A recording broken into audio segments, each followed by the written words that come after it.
Hello wonderful friend, Angelos Kesaris is here, and today I'm going to show you another powerful opening. Using this opening, and at least you will have an equal game, or you are going to win many games. So we are talking about e4, e5, and now f4, the King's Gambit. From the first sign you will going to say that this is bad opening because you are giving this pawn, this diagonal is weak, etc. But let's see what we are going to happen. In the first game that we can find about this opening in 1560, the black player here didn't capture the pawn. He just played d6.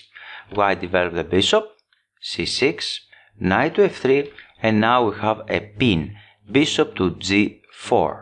And white here continue with this nice move, f takes e5, d takes e5, and now we have a very nice combination. And we're going to create a tactical course now with international master Asaf Givon, and one of the lessons is the hanging pieces. What are the hanging pieces? The pieces that they are not protecting very well. And now this is a hanging piece on g4, and white created a very nice combination here. Can you find it? Bishop takes f7, this is a check, king takes f7, and now we have the double attack, knight takes e5, attacking the king and the bishop. After that, black king went back on e8, and now we have bishop, queen takes g4, and now black continue with this normal developing move, knight to f6. But now we have queen to e6, this is a check. Of course black here cannot play bishop to e7 because this is a checkmate in one move. For that reason he went queen e7. How to continue? Queen c8 check. The only move here is queen to d8, and now this is another puzzle for you. What are you going to do here with white? And the best move, congratulations, is to capture the queen. This is the check, luring the queen on d8 square, and then we can deliver another check on the other side of the board on f7, attacking both the king and the rook. So white won this game very easily. Let's see the second game. And now we have another game from 1620, Greco with white, and he started with the move e4, e5, f4, and here black have two options mainly, two different ways to play this opening. One way is to capture the pawn, this is the accept King's Gambit, and the other way is to decline it. For example, he can play something like bishop to c4 or other moves, or he has this counter-attacking gambit with d5. But in any case, the most challenging way is to capture the pawn immediately, right? He takes f4. Now white's idea is to play this move to f4 and then to capture this pawn with a bishop, develop the knight, develop the other bishop to c4, castling short, and you're going to see that the c file is open after all this preparation move and normal development moves. The c file is open, and usually white can create attack here on f7, but he cannot do this move immediately, because if he plays immediately pawn to d4, then this check is very annoying here, and the king should go here on e2, and this is not the best position for the king. Of course it's playable, and if I'm not mistaken, Steinitz play this variation sometimes. In any case, here we have two different ways. Of course, we can play knight to f3 immediately because we are going to play d4 in any case. Black cannot stop actually this move. This is one way, and another way, the King's Gambit, is to develop first the bishop, and white is claiming that if black gives this check, white can go on f1 and nothing bad will happen here because we can develop the bishop, etc. We are not going to see in this particular video the King's bishop opening, this bishop gambit, but we are going to see knight to f3. So we have g5. This is a nice move because black, he's trying to protect this pawn, but this move is losing some time. And after bishop to c4, here Greco's opponent played g4. But now we have knight to e5, and as you can see, this pawn here on g4 is under attack, the f7 pawn is under attack, and now black realized that white have fantastic development. He already developed these two minor pieces, and black have only one pawn for that. He went queen to h4, and after king f1 he developed the knight to f6. But you may wonder what will going to happen after knight to h6, right? Because he's trying to protect this pawn and solidly protect the other on g4. So black is claiming here that he is a pawn up. But we have fantastic development, but after d4 you can see that all of white pieces are can normally play. We have d4, we have the powerful center, we can develop the knight, we are threatening f4, and this is white's compensation. This is why white played this opening. Now we have knight to c6, for example. We can capture back the pawn, and here if black capture immediately here on e5, then we can capture on e5, and this is a very good advantage for white, because we're attacking the rook and the material is equal. We're attacking f7 pawn, maybe we are going to grab more material. So white's position is preferable here. For that reason he may try something like that, d6, but we can capture the knight, b takes e6, and now c3. You can see that white's position is very solid now, and you can put the bishop on g3 if you like. You can continue the attack with queen to b3, creating this battery on, or you can play this move queen a4. You can develop the knight, and usually with the king's gambit your king will stay here on f1 probably, but this is not the end of the world, because black cannot attack this king. There is no possible way to attack the king, so everything is just fine. And in the compensation for that is the fantastic center and fantastic piece development. So let's go back in this particular game. After king f1, black here just continue with this move, knight to f6, now bishop takes f7, king d8, d4, knight takes e4. Now black is threatening checkmate in one move. Of course we should be careful about the opponent threats, and white played queen to e2, attacking the knight. And now black went knight to g3, and suddenly he's attacking the king, the queen, the rook. White doesn't have anything else. He captured the knight, queen takes h1, check, king f2, another check on g3, king takes g3, and queen takes c1. And here you may wondering, Angelos, what are you talking about? Black capture one rook, you know, black probably winning. But this is not the case, because white is winning here, and he has the winning combination. Can you spot it? It's white's turn. And the winning continuation is knight to c6 check, and he's opening this e line, and after knight takes c6, Greco won the game, but this beautiful checkmate on e8. So let's move forward to another game.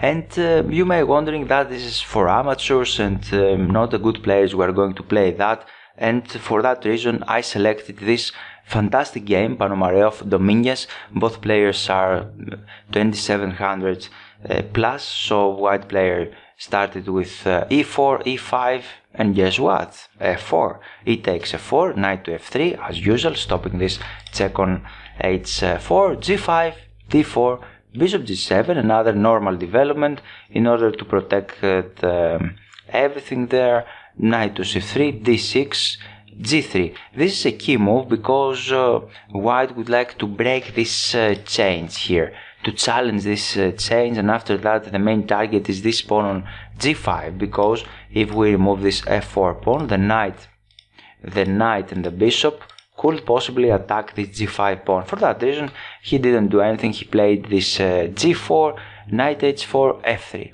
This looks scary, but you can see that the position in the king side is safe. We can place our king here on f2, and we have a fantastic center again, and it's not obvious how black can do anything about this knight. For example, after bishop to e3, he can try to attack this knight or something, but guess what? We can sacrifice another pawn.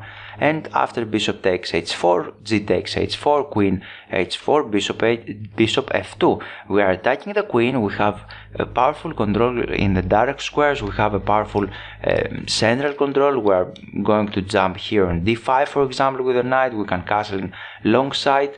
And for example, after queen e8, long castling c6 in order to stop this d5 idea. Then we can play this move e5, try to open up the e line, to open the position and create some attacking problems. For that reason he didn't play bishop to f6, but you may wonder why he didn't do that. So knight to c6, queen d2, develop the pieces, h5, long castling, knight g to e7. Now we have a key move for white.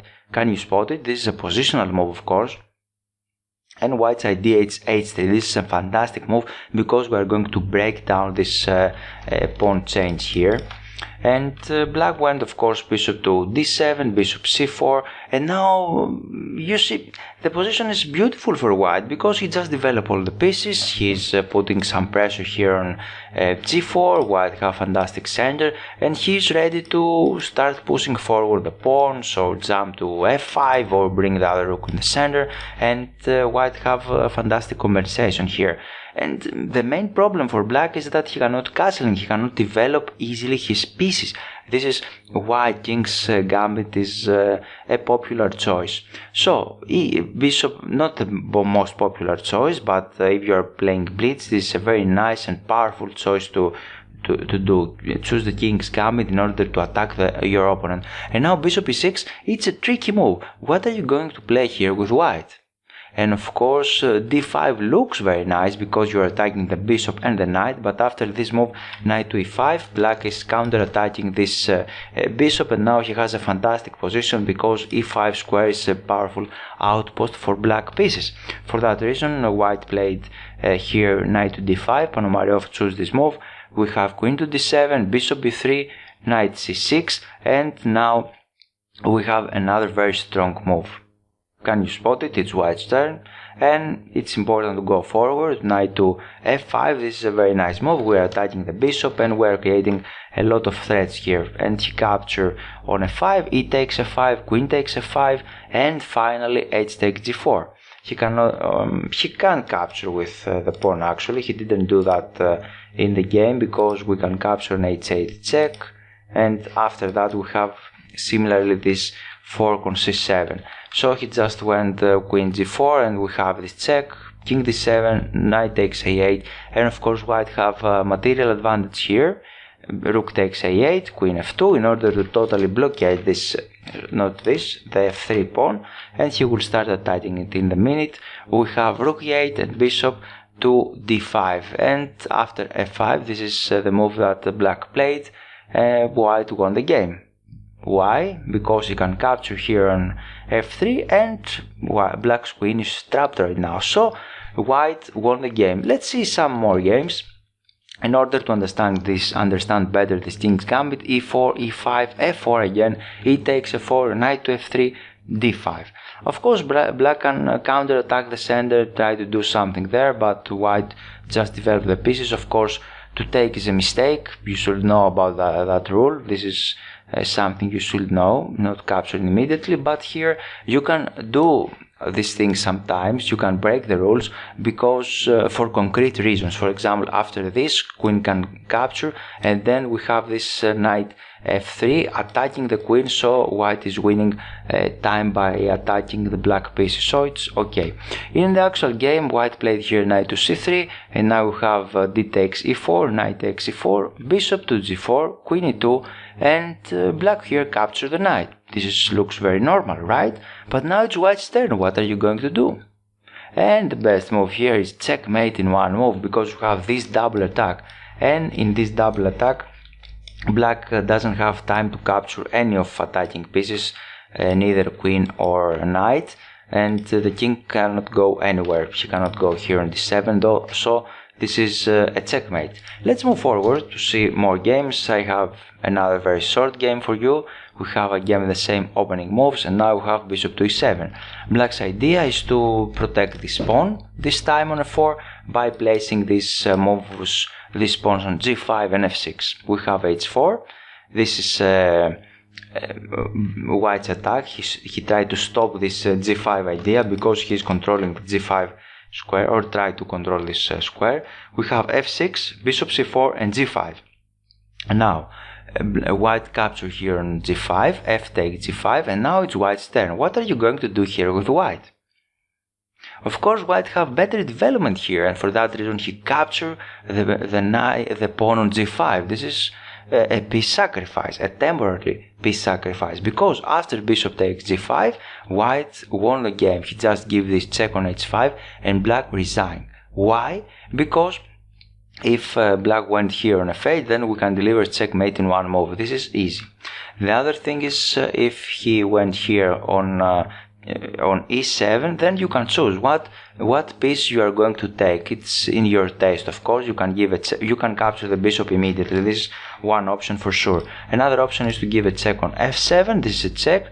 King d6, for example. Queen d5, king e7, and now you can capture the bishop again, or you can do something better, to give a double attack here on e5, king f8, and you can capture the rook on h8, and now you are attacking the knight, you are attacking the pawn on h7, so white is totally winning here. Let's move forward. I have another game now. We have again e4, and now you are going to see another key problem for black. After e5, f4, e takes f4, knight f3, of course, as usual. Sometimes black may face some problems here on the e line. How to do that? After d5, e takes d5 this time, queen takes d5, knight to c3, queen e6, and now it's a question, what are you going to do here with white? And of course white didn't play something passively like bishop to e2, he went on f2. And this thing is safe here, because after a check, for example, on c5, we can play this move d4, attacking the bishop, and the king is safe. But in the actual game, he played this bishop to d6, tried to protect this pawn solidly on f4, and now we have the winning continuation. Of course, you can pause the video and try to think. And the winning move here is bishop to b5, check. And after bishop d7, rook e1. And you can see that we pinned the queen in the e line, and white won this game very short and easily. So let's move forward. I have another game for you. e4, e5, f4, e takes f4, knight f3, bishop e7, everything is normal. Bishop to c4, knight f6, knight to c3. White is developing the pieces, and now black did something a little crazy. He captured here on e4. What is the idea? The idea is, after this recapture, black would like to play this move d5 and attack these two pieces and try to create this. Black can try to create this powerful center with this move d takes e4, for example. For that reason, white didn't capture the knight, but he went forward with this aggressive move, knight to e5. And now he is attacking the pawn on f7. He gave a check here on h4, king f1 as usual, and now he captured the knight. And mainly black here expect white to capture back, and then he can castling, and everything looks fine. But white didn't play like that. He went queen h5, he is attacking the pawn now many times, and after g6 he played the final move in the game is bishop takes f7, because we are attacking the king, and after king f8, for example, we can give a check here on h6, king e7, we can capture the bishop with check, and after king d6 it's we can exchange queens if we like, maybe, but this is not the best. But the best move here is to capture on f4. And this is a rule of thumb. When you have an attack, you are trying to create threats, and this is threats because you would like to move the knight, for example, and capture the rook. You are attacking the king. You have a lot of ideas, and for example, after that, attacking the queen, we can capture here. King takes d5, c4, creating a mating net for the king, because after, for example, king to c5. Or we have king to d6. After that, we can deliver this family fork, attacking the king, queen, and rook. But after king to c5, we can give another check on b4, luring the king to our camp. And now we have knight to d3, king a4, c5, attacking the king again, king b5, rook b1, bring another piece with tempo, king to c6, queen e4, d5, maybe what else in order to try to close some lines. And now we have this powerful move, knight to e5, attacking the king and stop him run away. And after king takes c5, we have the final checkmate idea, and this is bishop a3, checkmate. So let's move forward to see. I have some more games, two more games for you. We have again e4, e5, f4, e takes f4, knight f3, bishop e7, d4, knight f6, knight c3, d5 this time, and it looks normal because it's normal to attack white center. But now we have bishop to d3, d takes e4, knight takes e4, knight c6, and as usual white would like to develop the pieces, and now he captured the pawn on f4. And what do you think, this is a mistake or not? Because the d4 pawn is hanging, right? And in the game black just captured the pawn. What are you going to do here with white? And white is winning here because he can capture the knight, and after queen takes d4 he can deliver this discover attack on queen. This is a check. He should play something like that, and then we can capture the queen, and white is winning for sure, definitely. So let's move this, let's keep this variation, promote it, save it in order to give you the PGN file, and we have the final game here. And probably most players will play this Fischer defense. What is all about? After f4, e takes f4, knight to f3. Fischer used to say that this is the best move for black, d6, because he is going to protect this pawn solidly on f4. You cannot jump here on e5, and he claimed that the white have some difficulties. And now I have a game for you, Sokolov Chekhov, maybe. Sokolov with white pieces. It's 1600 player, and now we have d4, g5, h4, try to break this pawn chains, and after g4, knight to g1. And white, we're going to regroup his pieces. Black attack over push here with the attack. This pawn looks they are forward, of course, and we may claim that we cannot develop the pieces very easily, but black's idea is to regroup the pieces like that, to put the knight on e2 and the other knight on c3. So we have knight f6, knight c3, knight h5 in order to protect this pawn, and now knight g to e2. We are attacking this f4 pawn again. Bishop e7, he is trying to attack this pawn on h4. we have queen to d3, bishop takes h4, king d1, and as usual and normal, you're going to keep your king in the center, and in compensation for that you have a fantastic center with your pawns. And the game continues with c6, knight takes f4. Now we have the same, the equal, not equal, black is a pawn up still because he captured another pawn here on h4, and now knight to g3, rook g1 and f5. And you see, this is not very good for black because he's weakening a lot of his king. In order to protect this pawns, he weakened his king position. And now queen to e3.